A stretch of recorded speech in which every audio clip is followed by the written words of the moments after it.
you do. Dang with the intro.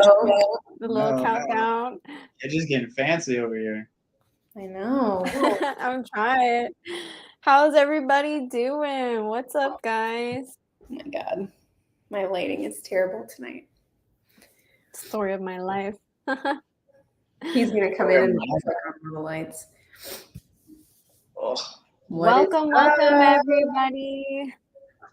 Good evening. I keep wanting to say good afternoon. Don't forget to put y'all's Facebook on public so that way we can see the questions. Oh.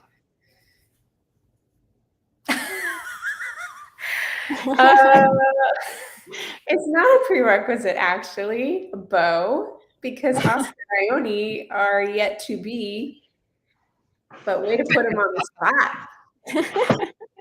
Good way to start it. Good way to start it. What up? What up? Gotta put a ring on that.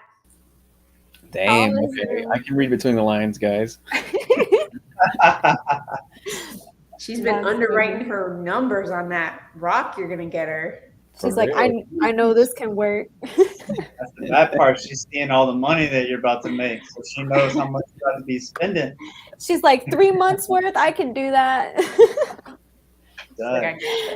Awesome. Well, welcome everybody. If it's your first time here, I'm KJ. So all of us are a team that work together. We're missing 2 of us right now, but we all have joined this multifamily journey together, and we all kind of have separate roles and ways that we accomplish our goals together. So like me and Carolyn right here, we really focus on building relationships with people, talking to brokers. All of us kind of do capital raising, and I feel like I'm forgetting something that we do. We're kind of like the face of it. We're the networking queens. We're the ones who are in charge of talking to people and stuff like that.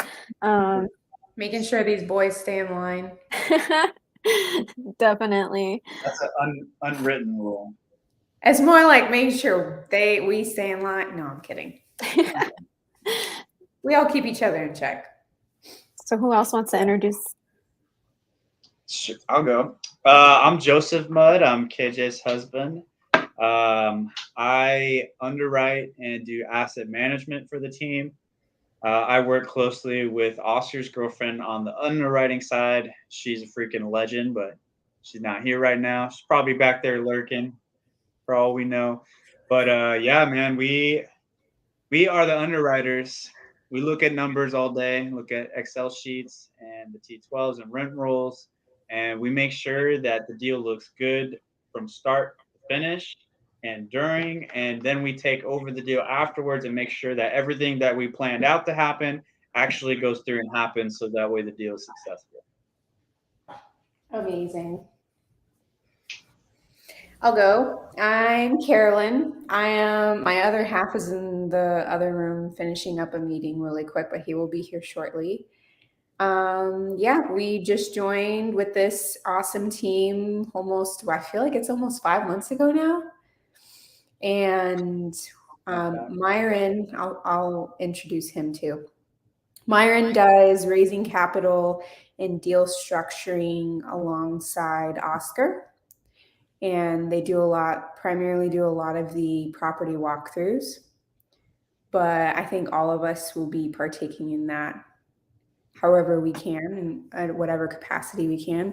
For me, like kind of what KJ said, I'm more of the outreach, the front of the team, the business, agents, investor relationships, raising money, finding the deals, all that type of stuff. So, and probably some social media stuff on the way too. More social media stuff. And I'm Oscar. My girlfriend is not here at the moment, but her name's Ione. She does all the underwriting and works very closely with Joseph on that side, just like Joseph had mentioned. And I work very closely with just about everybody in the group as well. But I work with Myron as well, focusing on deal structure, syndication, raising capital. And let me see, what else am I missing? And negotiations too. Whenever it comes to talking to sellers or brokers, I'm usually on the phone with them, trying to get the deal across the finish line. But all of us work really great together as a team. That's why we're here. We're here to provide value for you guys using our experience that we've learned, everything that we're learning at the moment, still learning as we go.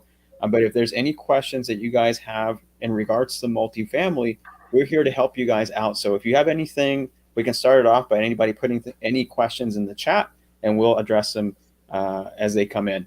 But other than that, that's the team here. This is us. We're all have, like KJ mentioned, we all have a role that we all do in the team, and so we're here to help. So anybody questions in the chat, let's get them answered. In the meantime, why don't we talk about some obstacles that we have to overcome the last few days? Obstacles that's like right at the forefront of my mind is raising a lot of money now that we have a solid deal that is to be under contract. How do we, okay, now we got to come up with $2 million, right? So we got to get on our own feet, and we can totally raise $2 million. Like that's like a walk in the park. But that's at the top of my head. That's an obstacle for us. It's a challenge. I have no doubt that we will be able to get that and probably raise more than that, to be honest. Yeah, for sure. We'll have a reserve fund and everything, and we're going to make our investors very happy because it's a solid deal. Yep. It will be a Class C value add, lots of renovations to be done, and 5 of the units out of 89, but the rest of them is some light touch up, and it's a solid deal, guys. We're excited about it. It's been I think 4 months, 4.5 months, something like that in the making, all 6 of us being here together. And it's exciting. It's exciting. It is definitely a journey, and it's not over yet. And we're excited that you guys are here, kind of joining in with us. For sure. Yeah, So go ahead. I said this is a whole documenting process for us too along the way. Absolutely. Well, I do see one question from Bo Howard. Oh, there it goes. How the heck are you supposed to underwrite if you just can't get all the info you need? So I'm not exactly sure what situation this is. It definitely sounds like a direct to seller type situation.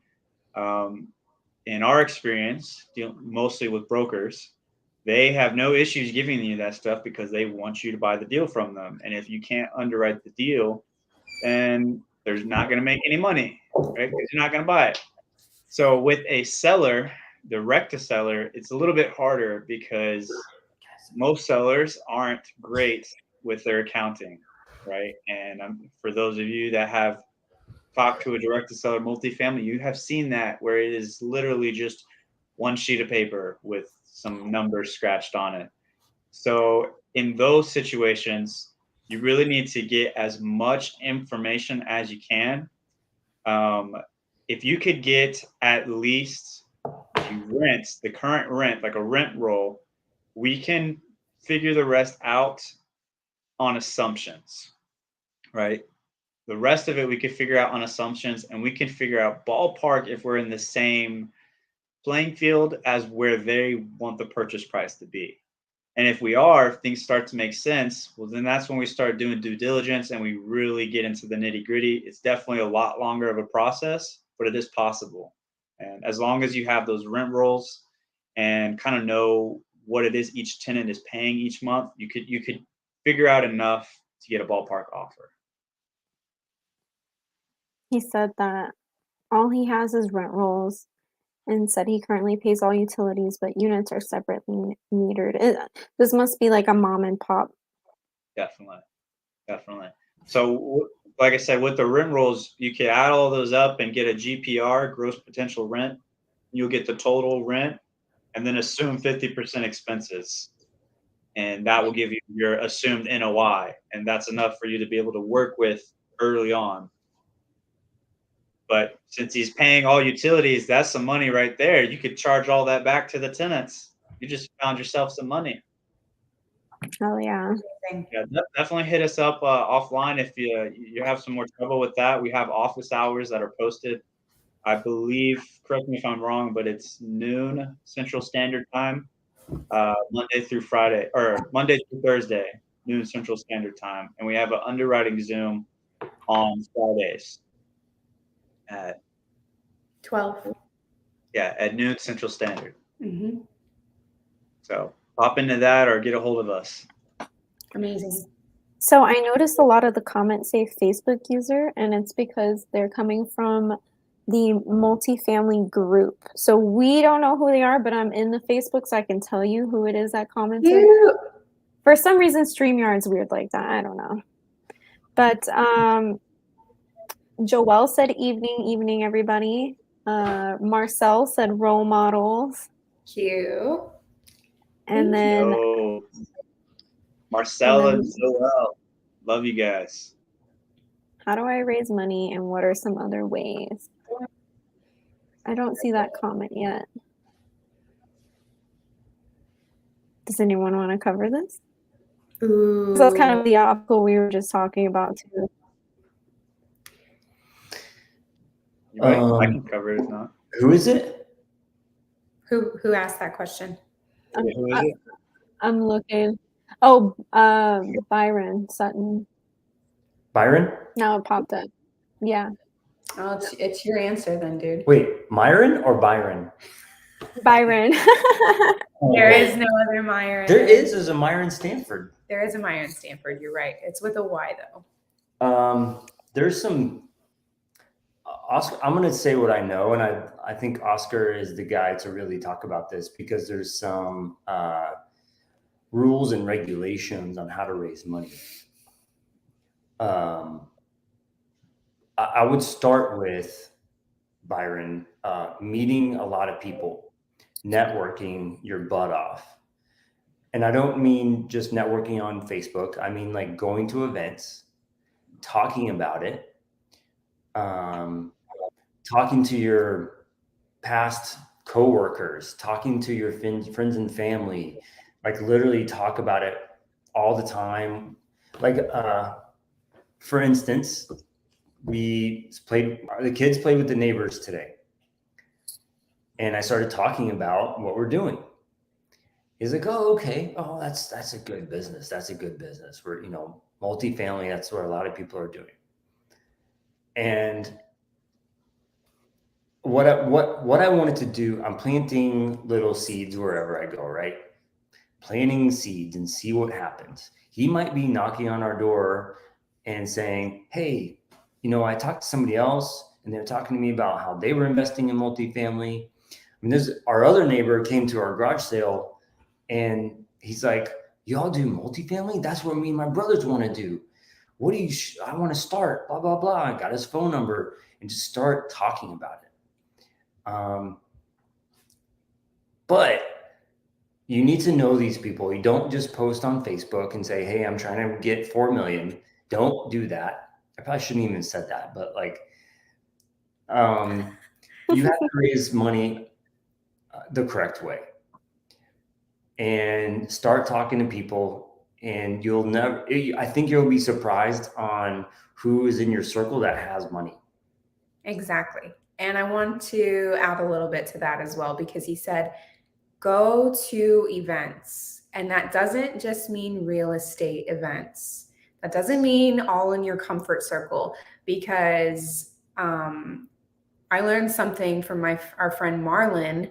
He will go to events that are completely out of his own business sector of real estate, like a medical convention or a doctor, like something where there is money, right? You go to a conference and you sit at this table with all these other different people who are there for that reason.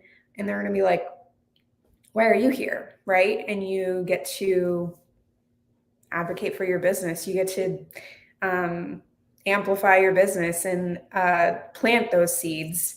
and you know that they're going to have money and they're going to be like, oh, I have a busy schedule. I want to invest my money passively. What does that look like? And there you go. So don't just think within the real estate pool, think bigger and outside of that when you're networking. Another good one is cigar shops. Okay, yeah. Love it. Love it. There's literally money everywhere. You just have to have something to put the money in. Okay. I'm sure Oscar has some. This one's by Ronald. Yeah. Ronald Britton. Where'd it go? Where'd it go? Do you want to touch on that last one before we move on, though? Yeah, I mean, I think Carolyn and Myron covered just about everything. It's just getting yourself out there in reality. That's it. Just go out there and start talking to people and let them know what you're doing.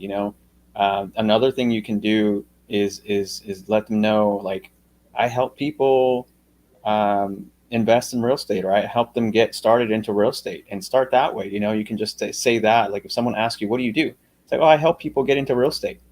And it gives them like a little bit of curiosity, like, oh, what is it that you do? And start the conversation there, right? It's like, here, I help people do this, I do this, or whatever. It's exactly what Carolyn and Myron said. It just go out there and network with people and get yourself out there and put yourself out there. Because remember, guys, it's not who you know, it's who knows you. Can't stress that enough. Who knows you. They know you, they like you, they trust you, they will go and partner up with you on deals. So make sure you get yourself out there. And literally, like, obviously, it's what we're doing right now. Just us being on these lives twice a week has amplified our business so much and drawn attention to us. And that's like icing on the cake, right? Like, we do this for fun and we want to provide value to you guys, but like, having investors and people who want to invest in our opportunities that are coming our way, that's amazing. So put yourself out there on social media. Be known for who you are, your name. Your name is your biggest asset. I'm going to say it better myself. No, that was good. KJ, I'm going to let you control clicking the comments. Okay, we'll go to the next one. By underwriting, do you mean deep diving on the numbers and cash flow of the multifamily deal, or is it underwriting for the loan and capital raising? That's a good question. So I would say that is a very solid question, actually. So underwriting entails all of it, right? You're looking at like you said, the deep diving on the numbers and cash flow. That's upfront, right? You're figuring that out. But you also need to incorporate, I know I need to go get a loan on this. You go talk with the lender, which is another thing that I do. You go talk with the lender and figure out, okay, I have this deal. We've structured our numbers here. Do our numbers make sense with what you would provide for us as a loan? And I'm going off of assumptions based on, what conversations I've had with them, what I believe that, general range of where we would be at with numbers. And then I confirm with them, right? And you also, the capital raising, I would say more is on the deal structuring side. Once we've already looked at the deal, once we've confirmed the numbers look good, we want to pursue this deal. In the underwriting, we figure out how much are we going to have to raise, but then the actual capital raising is done after it's already been underwritten, right? So it kind of flows like this, right? The deal will come in, it gets underwritten. Once it looks good, it's a solid deal, all the numbers check out, everything, all the check boxes are done. Then, okay, now it gets sent to, we're getting the contract signed. And at the same time we're getting that contract signed, we're raising the money. We're already working on it. We're getting that money taken care of. And then once the money is sourced, we have the money, then it comes back to the underwriting so we can make sure it gets done. Then it's called asset management. Now we're just making sure that everything that we planned and set as in motion, that actually gets taken care of and followed through. So underwriting is all of it, right? It's the whole potato. The whole potato. I was going to say the same thing. You said the whole potato? Whole potato. Eating potatoes. I love it. I want a baked potato now, dude. I know, that sounds good. Hey, I know. We got a free appetizer at Roadhouse, babe. Date night, I guess. Yeah. We just got barbecue. Oh man, y'all are making me hungry. I ordered barbecue while I was on Zoom with y'all. Man, okay. On to the next one. How are the fix and flips in multifamily valued? Is it similar to single family? And Joelle said that. Good job. So I would say it is similar, right? Because obviously you want to get it at a discounted rate and then turn around and sell it later on down the road for more, right? For more than you put into it. That's the ultimate goal. So that part stays the same. But the way that single family is comped versus how a multifamily unit is comped is totally different, right? So units 1 through 4, which is single family, duplex, triplex, quadplex, that's all comped by looking at comparable properties in the area and what they sold for and how they looked, right? That's how those are comped. Then anything 5+ is considered commercial real estate or commercial multifamily real estate. And those are comped based on the numbers that it produces. So it's comped as a business rather than a property, if that makes sense. I hope that I explained that well. That was good. Awesome. Okay, I'm going on to the next one. Micah, what's up, bro? When talking to lenders, what information do you need to provide when trying to get pre-approved? Let's go, lender guy. Oh man, I'm in a lot today. I Okay, know. so the type of information that you're gonna need. So as a newer investor with no units, right? It's gonna be much harder. So you're gonna definitely need to be liquid to do that. Or what you can do is partner up with somebody that already has a portfolio backing them. So essentially what they need is whoever is going to be signing on the loan, that whether it's one person or multiple people, the total net worth of those group of people or that person has to be equivalent or more to the loan that you're trying to get. Right? And they're only going to give you anywhere from 60 to 75% of the value of the loan to value. So you're not going to get all of it. You're going to have to raise a portion of it either way, no matter what. But that's what you're going to need up front, as well as they're going to ask about your past history with multifamily, especially your portfolios and your experience managing them. They're going to want to know who's going to be in charge of all that stuff. They're going to want to know you have your ducks in a row before they give you a loan. They're also going to want to see that the property you've already underwritten has room on the table for it to cover the debt that they're going to give you and then some. So they're going to want to see at least a DSCR of 120 or higher. And that's like the minimum I've seen. And for those of you that don't know, DSCR is debt service coverage ratio. So all that's saying is that your income, your monthly income, is enough to cover a whole amount, so the one, of the debt service, and then an additional 0.2, which is the 120, 0.2 of that same amount. So for example, if your debt service is 10,000 and you need a minimum of 120, then you have to be making monthly income from that property at least 12,000, which is 1.2 times the debt service. Whew. Some Man, Love Math it. right there. good thing we're recording this. 'Cause I'm gonna go back and watch that myself. I Good job, know. bro. I'm like, what did you just say? That's why KJ and I are on the phones with people. Yeah. I think this is just. I think it's gonna become a Joseph freaking live only. That's already the Friday one. Show. Writing. I stay in my lane. No, let's get some more people involved. I love how Bo said, I wish I could get involved in that. You can. Let me show you. 100%. Love it though. 100%. Darren said, hey guys, I have a few leads I pulled from PropStream, expired multifamily listing in a nice part of town. Do you guys text, email, or call for your first contact with owners? Ooh, that's a Myron question. Yeah, I was about That to is a good say. question. I did the same thing, Darren, and I did everything except for email because I feel like I don't know about your email, but my email is crazy. And so we do both. We text and call. In what And order? Is there an order? I mean, if I was going to do texting, I would text. And if they didn't answer my text, I try to call. But he means initial reach out. So initially, I have somebody, there's a campaign running right now for texting. There's a campaign running for just cold call. So you can do both. You can also go to the complex and just go in and start talking. Sometimes, if they're small enough, the owner is actually running it. Yeah. So you have to get lucky to be lucky to find that one out. But Darren, you have to bring a 6-pack of beer with you if you do so.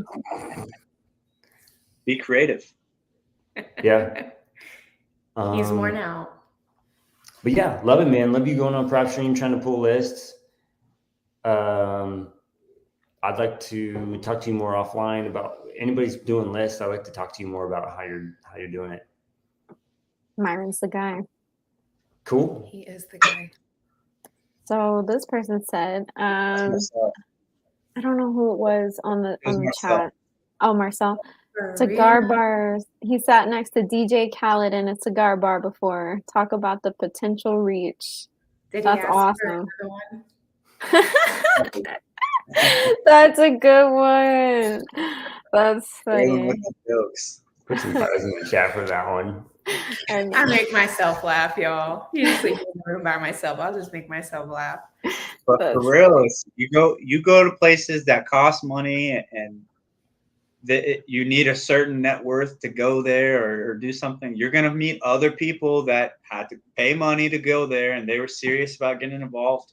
Or it's the same concept of when you get free value or you get a free lesson or something for free, you don't appreciate it or take it as strong-hearted as you should, right? When you pay for it, you're automatically more invested. And Oscar was saying this the other day. He went on a walkthrough with our mentor, and I would like you to phrase it. I need some Oscar flavor on it. Yeah, absolutely. And that's the thing is like because we invested in ourselves to be part of a lot of mentorships. When I went to do the walkthrough, I brought my notebook with me, right? And I was taking the entire thing. I was taking so much advantage of it. I was jotting down everything that I can think of, anything that I heard, and I would just write it down or take a video the entire time because I wanted to make sure that I recorded everything, every little single thing that I can take away and bring back to our team and also bring back for us to get better so I can share with some of the team, right? And so for me, like it's just like what Joseph said. You pay for something, it's you value it more. Like if you have a new car, you just paid for it. You're going to take care of that car because you're paying for it, right? And if someone spills a drink in your car, you're probably going to get pretty upset because you're paying for that car. But they probably won't feel that because it's not theirs, right? They're going to be taking it for granted. It's the exact same thing. A lot of the things that we do, we pay to invest in ourselves, so we're going to get the most we can out of it. We're going to get every little penny for it. So yeah, I agree, Joseph, 100%. That's so funny. Derek's comment. I just saw it pop up. Sorry. If I was interested in raising private capital, do I need any special licenses? So Rob, I'll touch up on this a little bit. I won't get too much into detail, but the short answer is no.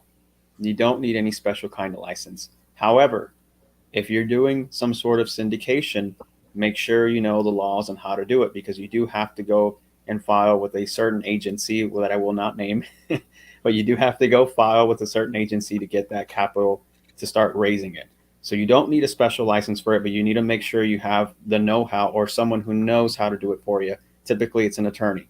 So you definitely want to get that taken care of before you start doing anything. And there's a few things in there that are kind of gray and in between, which is, you'll get into it when that happens. Maybe we'll do a Zoom for it, but just make sure that you know exactly what it is that you can and cannot say, but you don't need a license.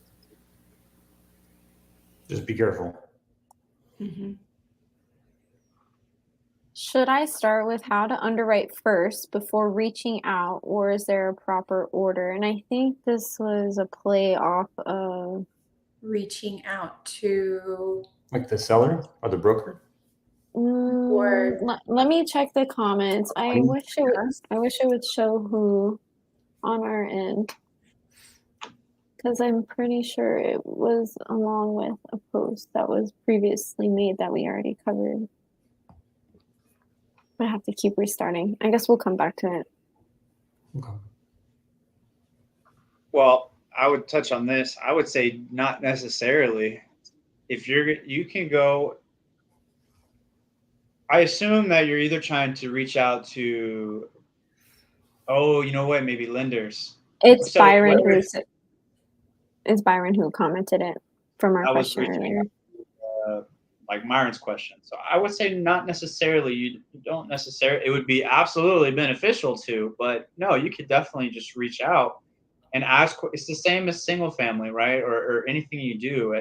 As problems arise, figure out how to solve those problems, and it just gives you your next marching orders, your next action steps. Whenever you just go out there and keep messing up until you run into something that you don't know how, and then find out, ask a question. I mean, we're always open to help. So I mean, just go out there, cause problems, come back to us with more questions. You can answer them right here on the live, or we can do it in the office hour. But Byron, I'll give you the secret sauce right now. And we say this every single time that we hop on. Single family is different from multifamily. Multifamily is a team sport. It's 100% a team sport. So if there's something that you may not know how to do, or your strengths lie in underwriting, but you probably don't want to do or aren't that good at reaching out to people on the phone, then find someone you can partner up with, or go and create your own team, because you're going to need those people back behind you. It's going to be tough to do it on your own. So I would say the secret sauce to getting this, there's no proper order like they're saying, but if you have someone who can help you do this, you'll get there quicker. So remember that multifamily is a team sport. Definitely. What up, Tech? Good evening, Tech. We love you. How does closing and negotiation work with brokers and sellers in multifamily compared to regular single family? Is it more savvy sellers? It's a good question. Absolutely more savvy sellers. Why? Why though? I would say, I mean, okay, hold on. Not all of them. Not every single one of them, but for the most part, they're super savvy. They understand business, because this is a commercial property. They're running a business. And so they understand how to, for the most part, okay, they understand how to raise rents and what that means, what that does to their business, what that does to the valuation. They're going to understand what I think is so cool, creative finance a little better. We're talking to a lot of people about seller finance, multifamily, and it's a commonplace. So to me, it's a better conversation because they understand what they have. There could be pain, and they understand how the business is valued. It's not the same as single family. It's done off of the income that you're bringing in. And I feel like I'm kind of like rambling, but yes, brokers and sellers are, to me, a little bit easier to talk to. They're savvy. You can talk to them straight up, straight business. And they're going to be disqualifying you versus you. I mean, yes, we do our fair share of disqualifying, but these brokers are going to vet you. I just had like a 15-minute phone call on my way to my daughter's school today of a broker calling me back and like running through her due diligence questions with me to make sure I'm not just wholesale. She asked me, she's like, are you going to wholesale these or are you buying them? Like, okay, thanks for being transparent and upfront. Like, you know what I mean? I'm like, oh, I totally get it. We're acquiring, we're buying for ourselves, you know? So it is a much more upfront, transparent conversation where it's not so much like you're pulling teeth with a single family seller who got their valuation for their home off of a Zestimate, you know? Like, True. this is not Zestimate world. There's no such thing as a Zestimate for a multifamily. There are facts. That's funny. Yeah. Good answer, guys. Yeah, solid answer. Have you guys already been on the LP or GP on a deal? If so, how's your experience in it so far? This is Carlos Rodriguez. Okay, I can touch up on this one. So have we been on the LP or GP on a deal yet? No, we have not. The current deal that we're working on right now is a 30-unit deal in Corpus Christi. And the way we structured that one, Carlos, is we did it by JV agreement on that one. So that one's strictly JV. The deal that we're currently working on that has a lot of potential will possibly, I'm going to claim it. We're going to be under contract on this one. That one for sure we will structure as a LP and GP type of deal. It'd probably be a syndication. So the short answer is no, because we structured the 30 units differently, and the other answer is it's soon to come, very soon. Awesome.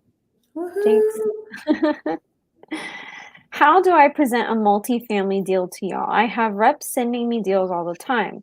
Where do I submit them, and what do you need besides the T12 financials and rent rolls? Usually a rep, broker, and then I see on here it says Zoom seller. I guess it didn't show up on here.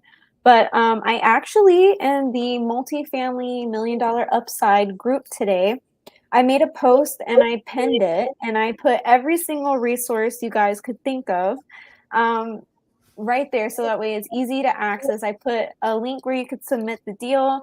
I put the link to a Dropbox or not a Dropbox, it's a Google Drive where we post all the videos not these videos. These go on YouTube. Sorry about that. The underwriting Zooms that we do on Zoom, not live. We do them on Zoom. We record those and put them into a Google Drive. I also put our YouTube channels on there. I put the office hours that you guys can come in and ask questions when you need to. And there's a link to the Zoom to hop in for office hours. And then I think I covered. I put when our lives are, our underwriting Zoom, our office hours, where to submit your deals, and then our YouTube links where you can subscribe if you guys like us. And you could turn notifications on so you don't miss our lives. And that way, anytime you guys need that information, it should be right there, easy to access in the group. As for what you need, T12, definitely financials and rent rolls, that's pretty much all that you need. But when you're saying usually a rep, broker, then seller, typically we don't, if we're going to do a deal with someone, we want to make sure that you're as close to the broker or seller as possible.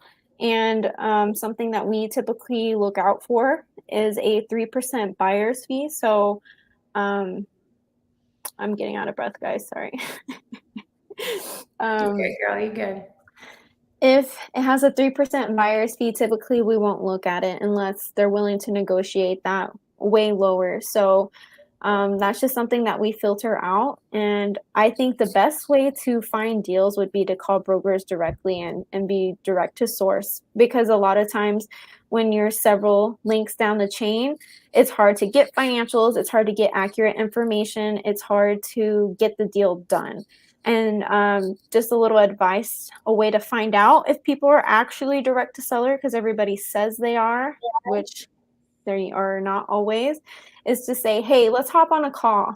Let me talk to the seller or the broker. And we did that a couple times and immediately showed people's cards when they were like, oh, I need to get my friend on the phone. Who needs to get their friend on the phone?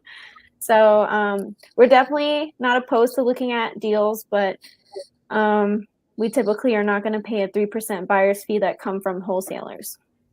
Yes. So to add to that, please make sure you're not just blowing up our Podio link with leads that some wholesaler sent to you or you got sent through to your email. Just make sure you are the person that actually has the deal.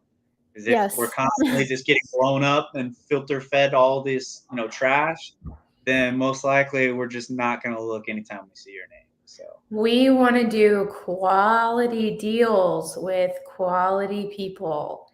That's what we mean, right? Like, you know what it feels like to be daisy chained deal, and you know what that feels like in monetary and everything else. And then we feel the same way. Like, we want to make sure it's a quality deal so everybody can have a piece of the pie. That's why. Whoa, Tech here says that he buys those 4% deals. Is that what he's saying? Yeah, just send them. Oh, no, Tech. Oh, Tech that's says send them awesome. to him. he said he's shaking his head. Oh, I thought you that's were what saying that he was meant. buying. Oh, Yeah, you're yeah, shaking my head. Send I was like, them wait, pots. we need to be talking to Tech. yeah. These wholesalers Oh, no, yeah. and 1% on top. They're just Usually- adding their 1% for sending it in an email.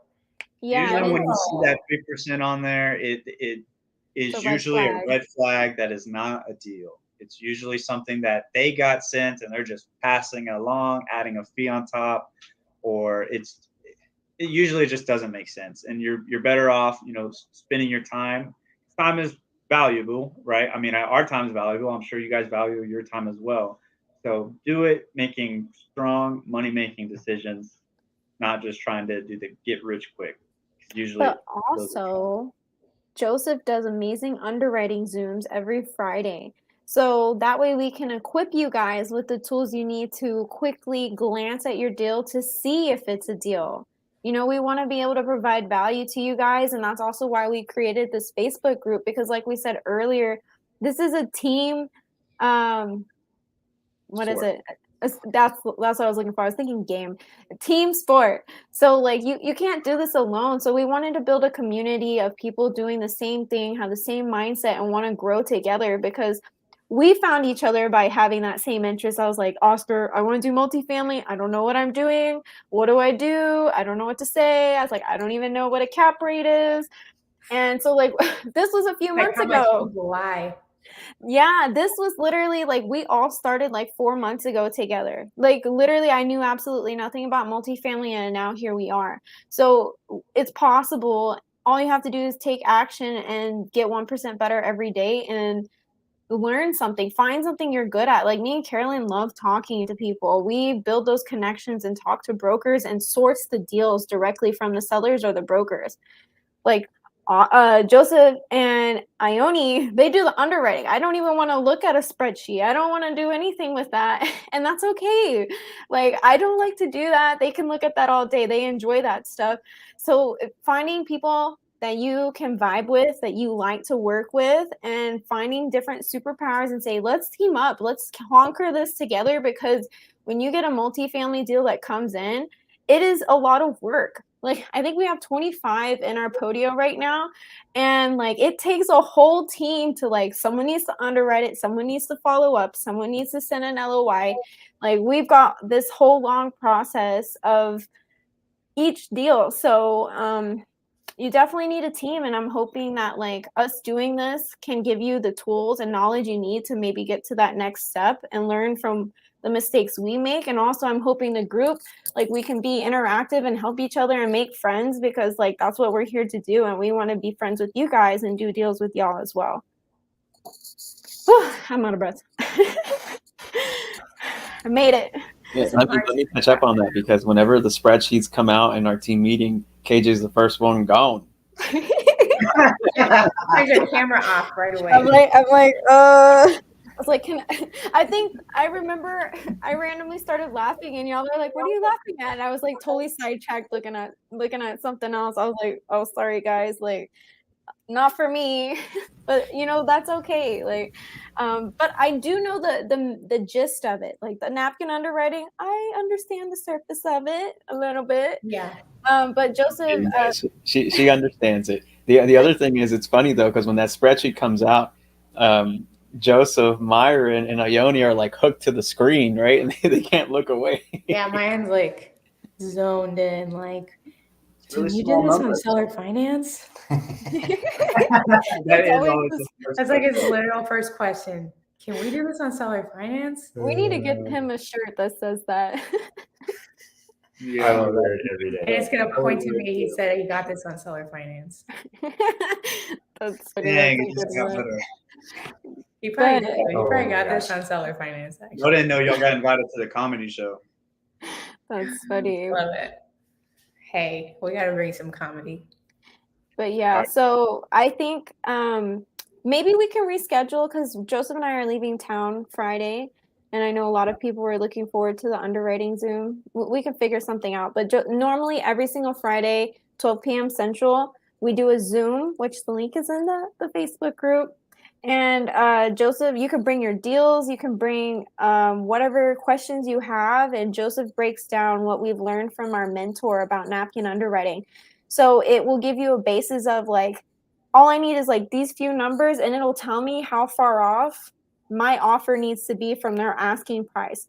So it can give you an idea if, their offer is, or their asking price is like way up here and you need to be down here. It's like, okay, maybe I shouldn't waste my time deep underwriting, because deep underwriting takes a really long time. So if you're able to weed through deals to know whether or not they're deals or not, saves you a lot of time. So we've learned to do that, and we've been teaching others what we've learned as well. That way, like, you can confidently say, oh, here's an idea, a ballpark idea of where I need to be at, and then you can come back confidently to the broker or the seller and negotiate with them.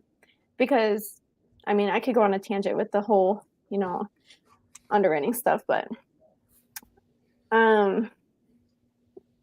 let's answer some questions. I love it. I'm funny. Yeah. Okay. Just go to the next question. There we go. Okay. There we go.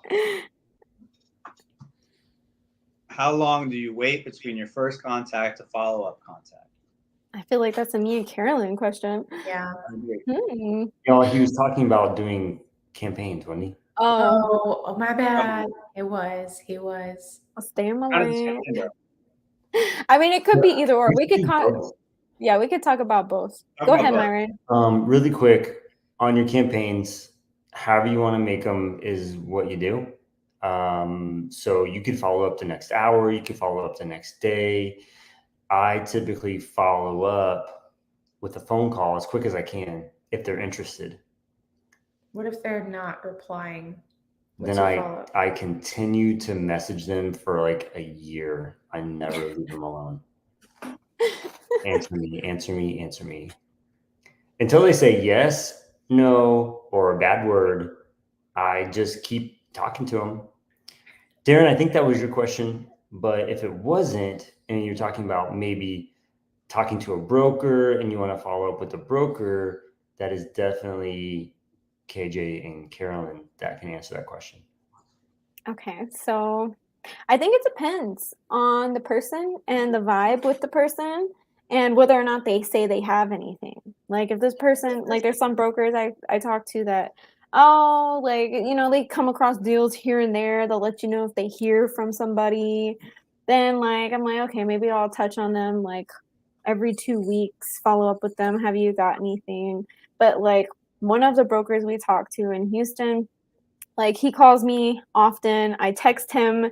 We got on a Zoom. We're flying out to go see him next week. So, but this person's hustling for us. They sent us like 8 deals, about to send us more deals. So I think it just depends on the broker and your relationship with them and like their performance with you and their expectations. But I'll let you touch on it too, Carolyn, what your thoughts are. I'm going to touch on that, but I just want to like put an example out there because she literally made this connection with a broker, this particular broker, like 2 weeks ago? Yeah, I think so. And now they're calling each other, they're texting each other, they're sending each other birthday presents. Saying goodnight. They're saying goodnight. Like they're flying out to Houston. He's sending us like 8+ deals. Like literally, guys, it's all it takes is one phone call with the right person and look at the trajectory that set in motion. Like Great point. 2 weeks. That's it, from one dude. And we were just talking about this, KJ and I and another sub 2 student, before we came on this tonight. He likes talking direct to agent and direct to broker. Why? Because the rate of return. Like, you get deals sent over and over and over. Typically with a seller, it's one and done, unless they have a whole portfolio, and that's a whole nother thing. But you talk to a broker, you establish a relationship with a broker, they're just going to keep sending you stuff. And this is exactly what's happening. So for me, yeah, it's probably, if I establish a good relationship, like I have a select few that I've been touching on. I'd say it's, I have my initial conversation, follow up with an email or a text. It's not kind of like at their preference. If they ask you to send them something a certain way, just go ahead and like, okay, I'll text you or buy box, whatever. Then give it like maybe 48 hours. Hey, what's going on? I haven't heard from you yet. Whatever. And just kind of like keep touching on them every couple, 3 days. And I agree with KJ on the ones that are kind of not so thrilled and not as high a priority. Maybe every couple weeks, you know, just kind of keeping that seed planted in their head. Just, hey, if you ever come across anything, if you know anyone in your circle or your network that works in multifamily, you know, just keep me in your mind. See, that's so key what you just said, Carolyn, and I want people to pick that up, because basically what you're saying is a quality conversation and the relationship with a broker is key. That's so key. Carolyn, KJ, how many brokers have you guys called collectively? Over 500. Definitely. That's a small number. That's just like, yeah. not including follow-ups. Right. Right. That's over 500 guys. Put some fires in the chat, guys. That's For over real. 500 brokers that they've called between them two. That's amazing. Now, what I'm trying to get people to understand is, yes, they've called 500 brokers. Out of all those 500 brokers, how many do you think are quality and they're still around right now? I was gonna say that too. Probably Maybe 10. About 10, right? So it's so key, guys. I want the audience to understand this. You can call as many brokers as you want, and you might be able to get a few deals here and there, but it is essential. It is key for you guys to build those relationships with those brokers, because it's exactly what Carolyn said. Long-lasting relationships, they'll keep on bringing you more deals. So really all you need is a handful, literally a handful of brokers behind you that'll keep feeding you deals and deals and deals and deals. KJ, how many did that broker, how many deals did he bring you? How many did you say? I think 8, and I know he said he's got more lined up. And then today I had a broker said he's got 4 in San Antonio he's gonna send us, not including all of the ones in Podio we're still working on. And this is just from relationships with brokers. And Just those relationships. yeah, I had a conversation last week with just one conversation. He sent me a deal right away. That's the one in Austin. And then today he's like, hey, I have 3 more deals. And then I have another off-market, 2 more off-market properties. And one's a 600 unit that he's going to be sending us. So it's just like, sheesh. Thank you. Fires in the chat. Oh shit. Fires in the chat, guys. And those of you who are, for those of you who are more of the integrator type, if you want to run some rough KPIs, 500 broker calls to get about 10 quality brokers. So that means that these freaking rock stars, KJ and Carolyn, have been putting in the work, right? They've been putting in the work, calling at least 30 brokers a day. And so it takes work, guys. It's not easy. It's not going to come like tomorrow. You know, they're grinding, they're calling, they're on the phones, and they knock them out quick. I've seen them on the phones. Like, I can't keep up anymore because these girls are so good at it now. They don't need me. They can do this on their own. But it's what I'm saying is you still have to put in the work, guys. You really do. It's not going to come magically or you're going to get lucky. No, they're still calling brokers even till today. They're still calling new brokers. They didn't stop at 500. They're going to hit 1,000 soon at the rate they're going. Yeah. I think this is also a good point too, is that we are not talking to wholesalers. We're not getting our deals from wholesalers. I mean, we have a few here and there where we're helping people, but like majority of our deals are being sourced from brokers. So you're getting deals sent to you directly from the seller. I need to talk to the seller. Let's negotiate. I'm getting financials right from the source. They know the whole background of the property. They know about the town. They know the cap rate. Like there is no jumping through hurdles, dealing with buyer's fees and all of that. So to me, it was worth us to go, let's go call brokers. Let's go build relationships because I'd rather build a relationship with a broker who I know is going to be the main source to all the deals versus, hey, wholesaler, I don't know your experience. I don't know where you got your deal. Like, I don't know what is going on. And I don't know if you know what's going on. Like, I'd rather have somebody that I know I can depend on. And it makes you wonder, okay, what's more worth my time? Chasing this wholesaler who I don't know where they're getting their stuff from and then having to argue or wait on them to give me information, or let me go to the source, let me build a relationship and let me get deals from them and like make some moves. So nothing against wholesalers. I mean, there are good ones out there, but a lot of them get sent something and then it gets passed down so many times that it makes it just harder to do the deal and a lot more work in my eyes. Yep. Agreed. And you don't have to pay the broker's fee. The seller pays that. Yeah, exactly. Save some money. Guys, we've got a ton of questions. Let's see how fast we can go through them. Okay. Here's the next one. So, well, we just answered that. Perfect. We are mostly doing brokers, calling brokers. That's the primary source. We have people that have been following our story and know that we're in multifamily that bring us deals that they're working on or that they have. So I guess that's kind of like the Lanza method there. And we have a select few people, I think it's maybe 2, that are doing direct to seller for us. When bringing potential deals to you guys, minimal information needed. Like, Right. what is the bare minimum we need? I'm assuming. Yeah. I would assume that too. Why is Derek trying to do the bare minimum? To answer the question, He's over there eating melted cheese on chips over there. That sounds good. All right, man, we're getting queso. It's called queso.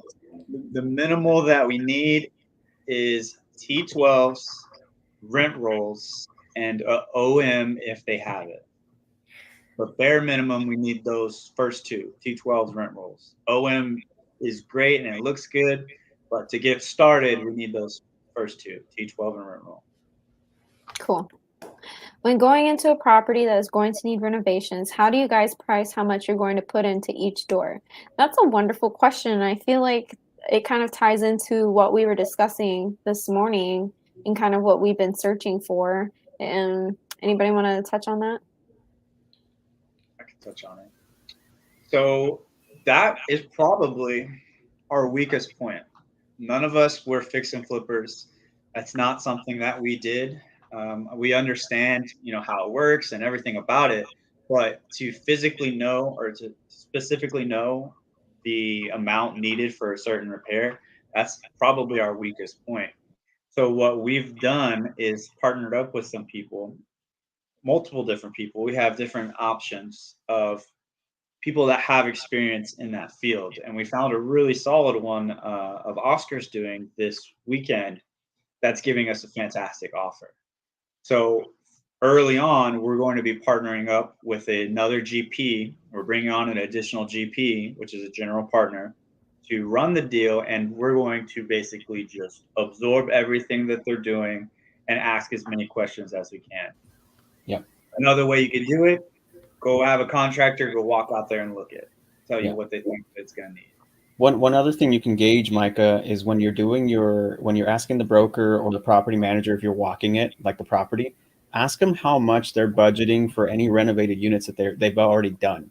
If they're telling you we're budgeting anywhere from $2,000 to $5,000 per unit, then write that down because and look at the quality of work that they're doing. So you have an idea of how much they're budgeting per unit, how much you can budget per unit in order to get the result that you need. So make sure when you do the walkthrough or when you're talking to them, ask them, did you have any renovated units? Okay, cool. How many of those are renovated? Okay, how much of that CapEx did you budget per unit? That'll give you an idea of where you need to be per unit so you can budget for your renovation, your CapEx. Great answer.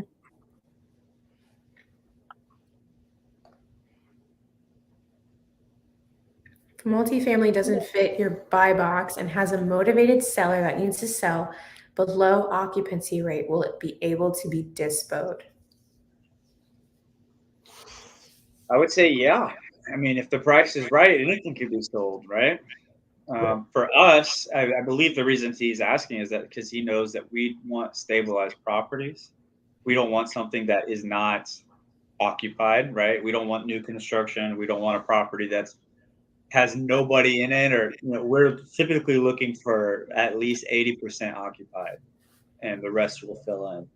But we want something that's already been a stabilized unit. We just have to come in and make some repairs and fill in the rest. So yes, the answer is yes. There are people that buy things like that. It's less attractive though when it's not stabilized. But maybe there's somebody in the group that does. It'd be good to post in there and see if you have anybody in there. How are your business set up? Holding company and LLCs underneath, or just LLC? We actually talked about that today. Yeah. So in multifamily. No, sorry, man. You're good. You're good. So no, you're good. You're good. I'll give an example of what someone told me in a multifamily deal. But for us specifically, we don't have anything structured just yet.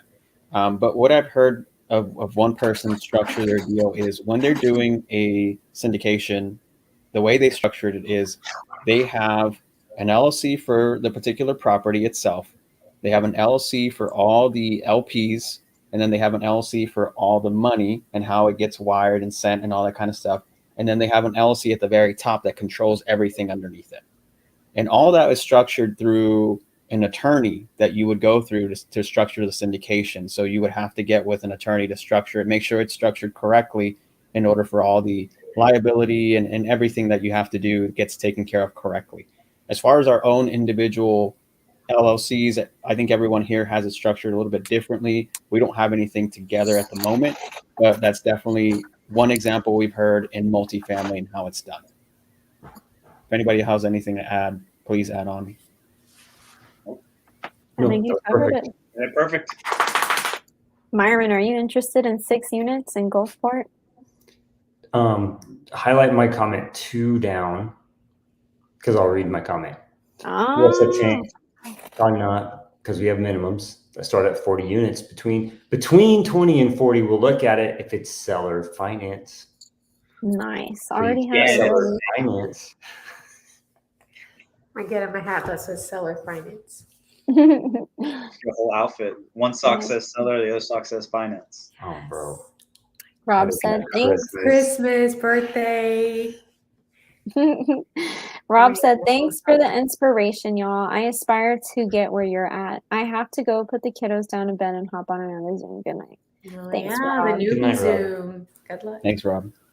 Let's see what else we got. Micah says, shadow work, you reap what you sow. The best is yet to come to every single one of y'all. Thank you, Micah. Leanna said, love this, so much value. Thank you.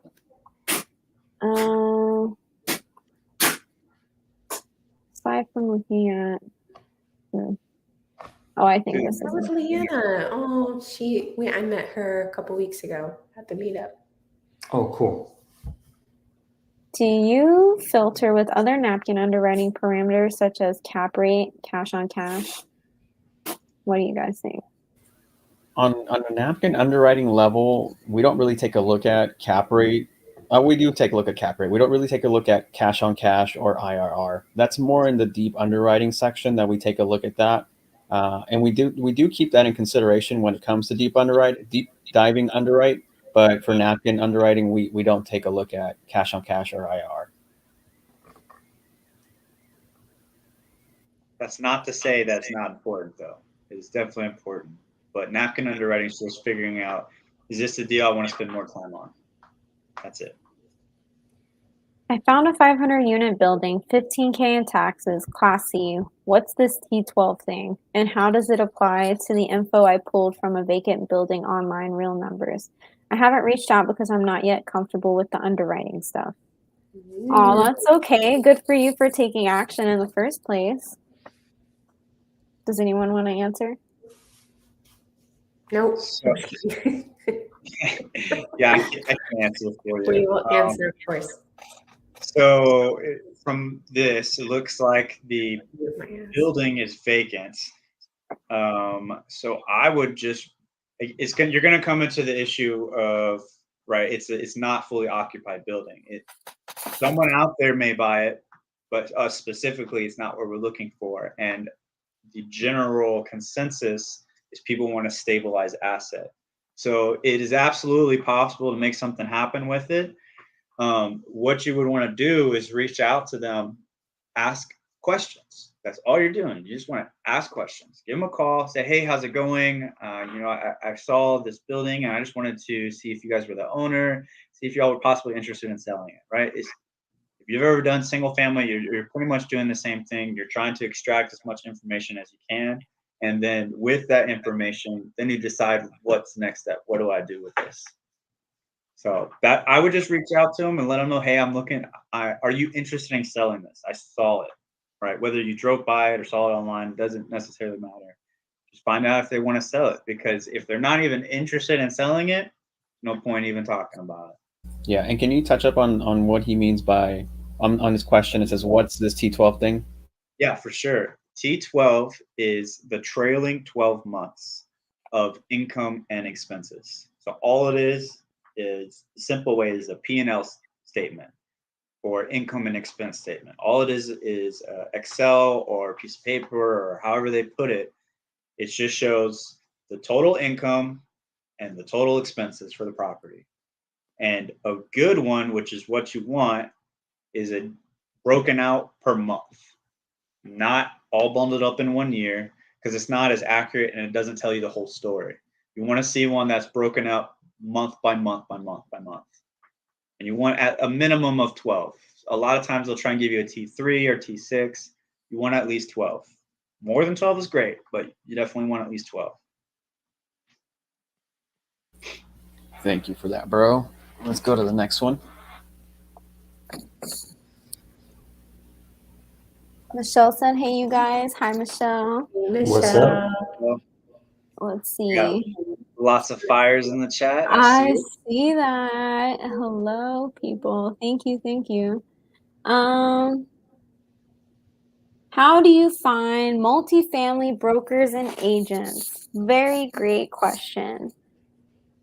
We find them on LoopNet, loopnet.com. And you go to find a broker and you type in the city that you want to focus on, your market. And then you make sure you select multifamily on the filter, and that's as simple as it is. And it's going to pull up a huge list of everyone that works in multifamily, supposedly, who works in multifamily in that market. And they'll have their numbers listed, and you just call them, and a lot of them will say, no, I have nothing to do with multifamily. Why are you calling me? I'm like, well, you're in the multifamily list on LoopNet, so yeah. What else?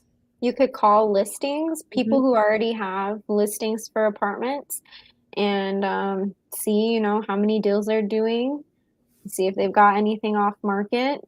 That's a good way to make connections with people already doing multifamily. Yep. Let's see. Would you guys post broker calls, wondering how do they go and what do you ask for? So yeah, that's on our to-do list. We've already posted a few. If you go through our YouTube channel, there's some that we've already done before, but we will be planning one to go live again soon, so you guys can listen to us. So we lock that in for once a week. I know we need to. How do those initial conversations with brokers go, especially if you're a noob? Love it. I guess really, I remember when I first talked to Oscar and I wanted to learn broker calls. I listened to him for a whole day before I took action because I was scared. And then I realized, KJ, you just need to do it. Like, sitting here watching is not going to pay the bills, or I'm not going to learn by just watching. I need to mess up and say things that I shouldn't and learn the hard way. So I started making calls, And really, you just need to know the bare minimum, okay? Like, what are you looking for? That's going to be their first question. What is your buy box? So I think the best thing you should do is find somebody who's buying and use their buy box, right? You want to leverage someone ahead of you that can perform, because what happens when you do get a deal? Well, who's going to buy it, right? Like, you need to already have somebody in mind that is going to buy this deal. So that means whatever that buyer wants is what you should be asking for. So Piper, stop. Sorry.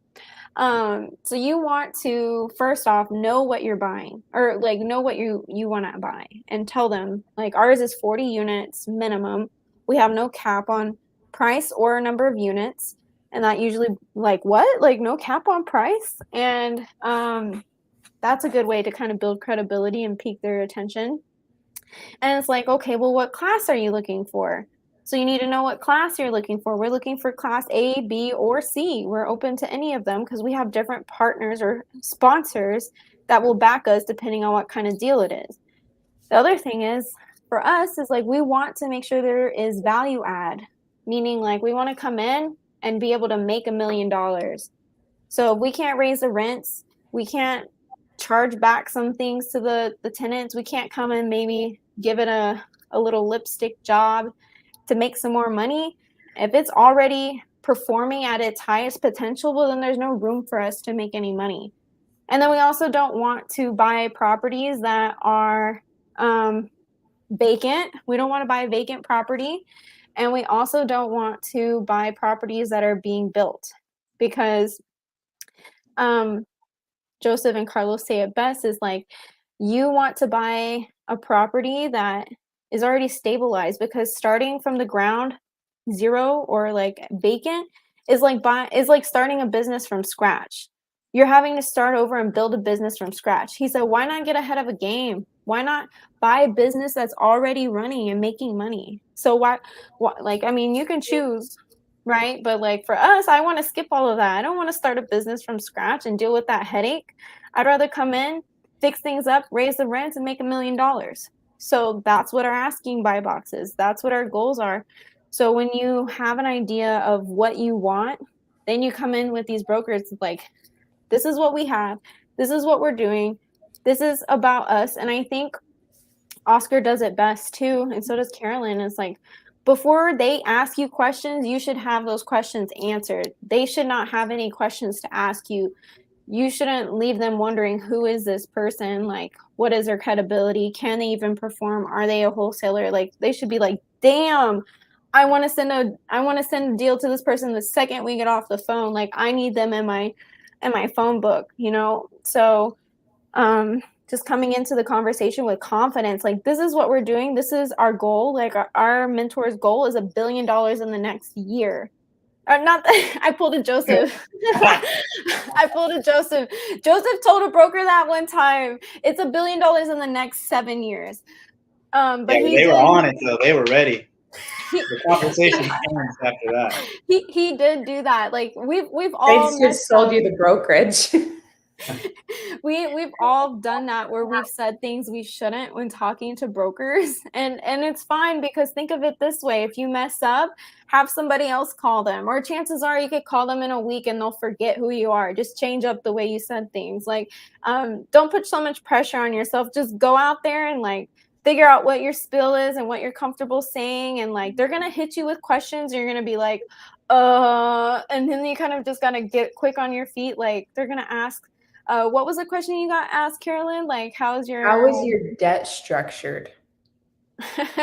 Carolyn's like, deer in the headlight. How is my debt structured? I just kind of like asked it back, and they're like, well, are you syndicating, or are you this? Do you have private money? You know, all this stuff.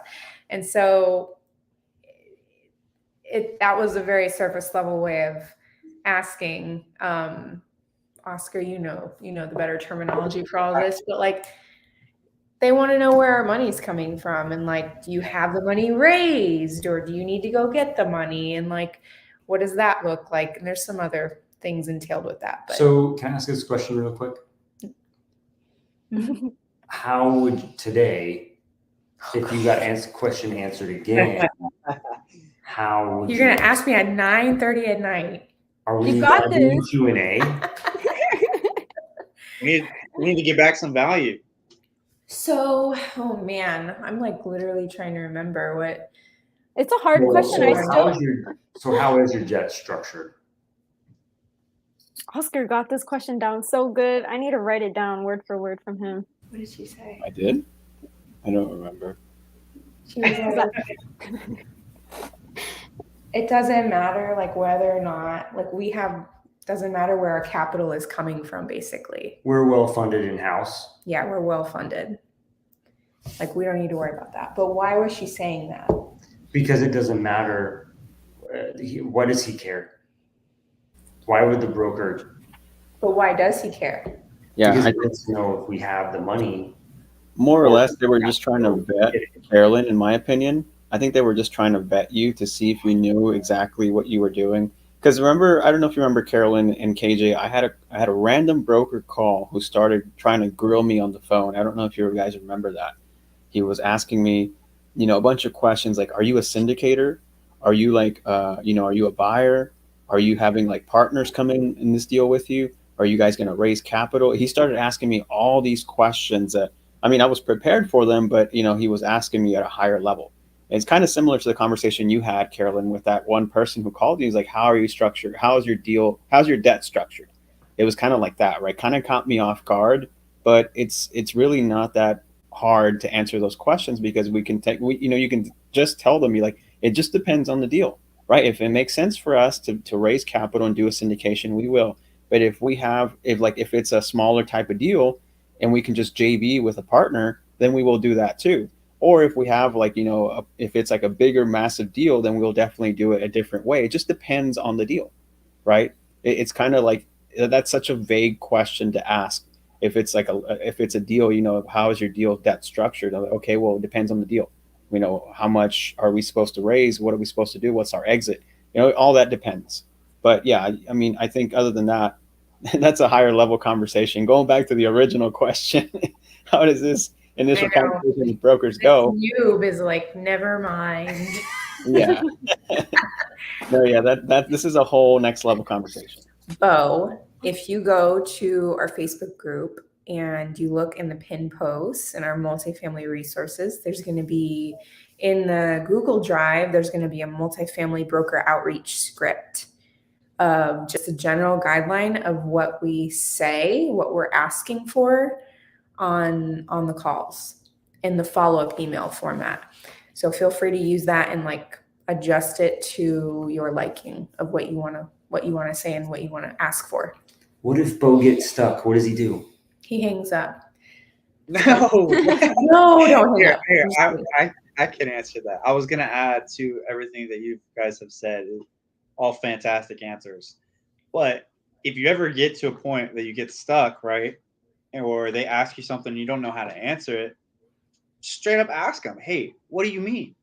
Get an answer from them, what they're talking about. And even if that relationship is now tarnished or whatever in your eyes, now you know how to answer that question the next time, and you can do it for the next broker. And you've made that step, you took that action, and now you know, and you're not going to forget it because you're a little embarrassed for not knowing it, and it's going to be burned in your memory, and you're only going to know it that much better.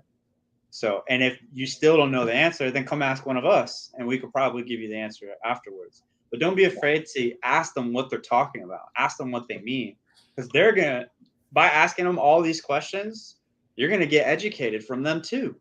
Mm-hmm. So don't be afraid to ask questions. That's all I'm saying. No. And one last thing is like, if you relate it to talking to a single family seller of like, they create an objection and they ask you and you don't know, like put it on your team. Like, I'm not typically the person, I just was assigned to call, do outreach today and let me get back to my team and I can have an answer for you type of thing, and just kind of put it on somebody else, put it on us, whatever, like, and then go ask and find out. Love it. What is a typical hold for those MPFs you acquire? Is it a hold forever? Would you target a sell time in a few years? So I don't know what MPF is. You guys know what that is? I think he meant multifamily properties. Okay. That's what I thought we were talking about I here. was like, mobile park? Anyway, No. no, I'm kidding. So Hold I would say forever or typically hard to like sell? 5 years. So like for example, the deal that we are going to be locking up here soon is we're planning to refinance in 2 years after we've done the renovations, refinance out of the bridge loan in 2 years, and then sell at year 5. And it's whatever works, whatever makes sense on your underwriting. You can hold it forever if you want to. Like if it's an A class property, we probably would not sell it. We would just hang on to it and let it keep appreciating. It's deal dependent. Pretty much everything in multifamily is deal dependent. You just underwrite it in a way that makes sense for that specific deal, and you want to make sure that you're going to be most profitable. The best way that you can execute that deal, that's how you should do it. Whatever makes the most sense. Awesome. And then this next one, I think we just covered that. I feel like I did. Find somebody who's doing it and use their buy box. That's what we did. Go get someone that will either sponsor you or help you with the deals, and then use their buy box because It's they're just going to like- be the ones looking at it. It's just like wholesaling and finding a buyer. You go find what they want. Perfect. Love you guys, all of you who are supporting us. We love y'all. Thank you. Oh, someone said they're a broker agent. That's a good connect. My boy Zach. What's up, Zach? He's in DFW. Oh, nice. Love it. Love listening to you guys. Thank We you. appreciate you. Wish we could see who everyone is. Is it Zach who? Zach McQueen. Mm. Zach McQueen, okay. Love it. Definitely a rock star agent and broker in Dallas. I mean, his story is amazing. Maybe we'll get him on here one day, but he did like 7.4 million in sales and in single family in a year. So freaking amazing rock star agent. Nuts. Zach. Let's see. When there is a large portfolio, there is a combination of several smaller buildings. Who would you start to underwriting? I assume she means where. So what I would first ask, well, first you want to know, are these properties all in the same spot, right? If they're not on the same spot, then you probably don't want to buy it as a portfolio. You want to try and look at it individually. So that would be my second question. Even if they are on the same spot, can we buy them individually? And if not, does every single deal make sense? Does every single property make sense alone? And if it does, and the only way they're going to sell it is together, well, then that might make sense. But usually when it's a larger deal like that or a larger portfolio, I mean, usually one of them is like not so great, or maybe two. They're trying to like hide it in between the two good ones. So that's just something to look out for. It's not always, but a very common thing that I've seen. So ask if you could buy them individually. Love it. Good job, Joseph. Love that answer, bro.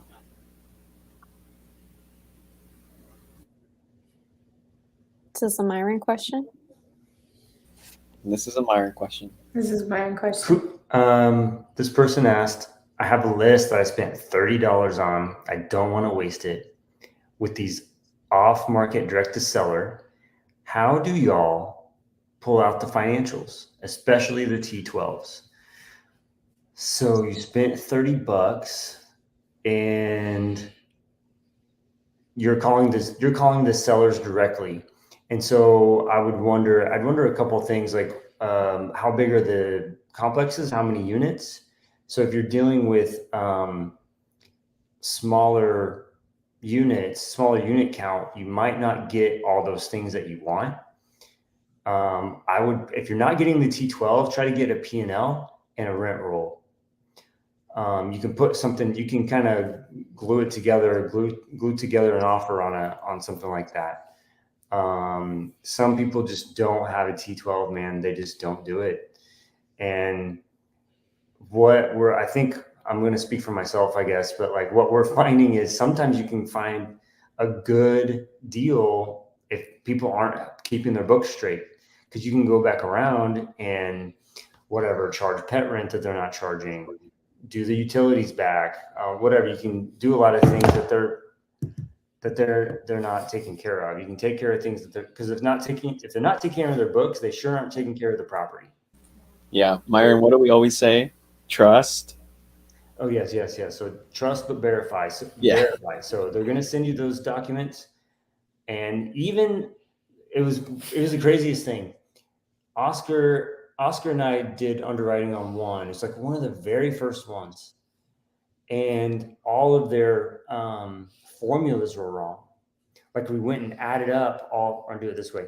Added up all the rows, and sorry about that. And the formulas were off on their spreadsheet. I'm like, I would not have thought that, because my formulas are never off. So why would theirs be, right? So that's even the next thing, is like, even when you're getting those T12s, look at how they're doing the calculations. Where are they putting the debt? Where are they putting CapEx? All those things. So don't waste your $30, man. Start talking to them. Definitely. When being in charge of asset management, what is a quick system on doing that part of the business? So we're still learning asset management, Micah. We don't have it all figured out yet, but stay tuned because we are learning more and more. So we'll touch up probably in the near future all about asset management, and it'll probably be in a Zoom where it's a little bit more, I guess you can say private, or not even that. That's not even a good word, but where I could say more tight knit group where we can teach more and deep dive into asset management. Mm-hmm. Definitely. Maybe it will evolve and potentially do like a rotation of underwriting, like core underwriting, and then once a month we have a specific different topic. Yeah, or you can type it in the chat, guys. Like if there's something you want us to do or touch up on in the Zoom, just type it in the chat and we'll see if we can get it. We can make it happen for you guys. Thank you, Mina.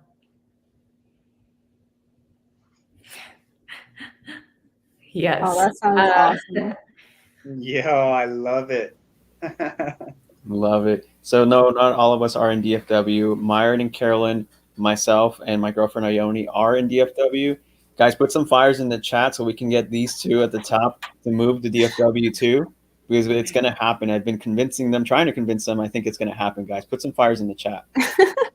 They're working on it. They're working on it. Every day he's planting seeds. Put some cowboy hats in the chat. What's up, Zach? And by the way, Zach did 7.4 million in 6 months, not 1 year. Oh, corrected. Yeah. We appreciate you guys. Thank you so much. I think that's Zach that made that comment. Thank you. And everybody who's putting fires, thank you, thank you. I think we covered all the questions so far. Does anybody else have any other questions? Last call. Last call on the questions. Trying to think of something we need to touch up on. I was like, oh, someone commented it was Myron. Look. Look at those smiling faces. Can't be sad with a cowboy hat on. Nope. Love it. There we go. Got another one. That's Sweet. funny. That's awesome. Thank you, guys. Well, next time we go live will be Friday morning at 10 a.m. Central. That's when we go over, that's our weekly recap when we touch on the good, bad, and ugly of everything we're doing during the week. So we'll talk about our wins. We'll talk about the obstacles, the things we've learned, the struggles we've had. We really are doing this. We're teaching you guys as we learn. So everything that we learn, as soon as we learn it, we come on and share what we've learned. And we're not experts. We're new, and we're learning as we go. And so we figured what better way to help other people than sharing what we've learned along the way. So, oh, look, we got a question. Got one last question. Our last question of the night. Ooh. Is this a Myron It question? says, very new to seller finance. What are some things that can go wrong with seller finance? I heard they can take the house back when they want to, We'll let the seller finance man answer this one. When you sell or finance something, that's you close at a title or an attorney with a title or an attorney. I would probably say, talk to me. This is a long conversation. So like send me a message or something, but they can't just take your house back. I mean, if you're not paying, yeah. Stop paying and see who's going to take your house back, right? The lender is always protected, whether it's a mortgage, seller, whoever it is. So things that can go wrong. I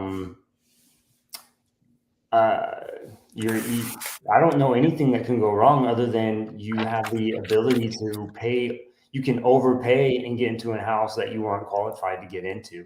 I mean, to a degree. So the bank won't qualify you because you own a lawn care business. And now you can get into the house that you want, that you can pay for. Really, I think a lot of this creative stuff gets scary because it's new, and things that are new are scary. So it's non-conventional. Yeah. On the other hand, maybe you're thinking of subject to, where in multifamily, multifamily loans are assumable. Some by design, you can assume loans. Single family world, like a bank mortgage, it's a due on sale. So if you sell the house, they want their money because they haven't qualified that new buyer. So that's maybe what you're talking about. But with seller finance, that's not a thing. Seller finance is as old as just a regular sale. So did I explain? Yes. The short answer is make sure you do your paperwork right. Paperwork. Thanks. Paperwork. Thanks, Jason. 100%.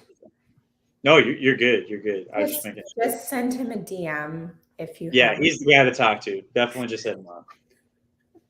So guys, please give us a follow on Instagram. Those are our handles. If you aren't already, we post updates on there. We share what we're doing. If you're not in the Facebook group already, the Multifamily, the $1 Million Upside, please join that group. And if you aren't in the group chat I created, let me know as well, and I can add you there because I also post updates there. I try my best to get the word out the best I can. So whatever ways I can send out notifications, I will. But I think the group that we're creating will be really great for us to network, help each other, and grow and learn together. So if y'all have questions or need anything, feel free to ask in there. Join during our office hours or just, holler at us. And I hope you guys enjoyed this live Q&A we did. If this is a good time for you guys, let us know. We're trying to figure out what days work best for everybody to be doing lives. Friday mornings seem to do really well with our underwriting Zoom and then our weekly recap. So, and tonight turned out really well too. So I'm really excited and I appreciate all of you guys. And definitely let us know if you enjoyed it tonight. Oh, y'all are playing comment tag. Oscar, Joseph, Carolina, and KJ Mudd, I appreciate all what you're doing for us. I hope blessings come your way. You have amped me up with enough motivation to make my next move. Yay. That is you too, Byron. That was Byron. Byron. We love you all. You guys are what keeps us going. Otherwise, we would just be sitting here having another team meeting. Yes. Thank you so much. The words mean so much in the comments. Like it really motivates us because this business is definitely you got to have people. You can't do it alone. And if you're ever feeling stuck and need a word of encouragement, I'm a preacher on the side sometimes. Not really, but you might need to time block about an hour though. I love to preach. KJ's preaching hours. Yeah, that should be the next thing we add in. Oh my gosh. But yeah, thank you so much, guys, for all the love and support. And I don't want to say goodbye now, but yeah, I know. Okay, I'll do it. I'm hungry. Goodbye, guys. We love y'all. Appreciate you all. Thanks for coming. See you again soon. Thank you.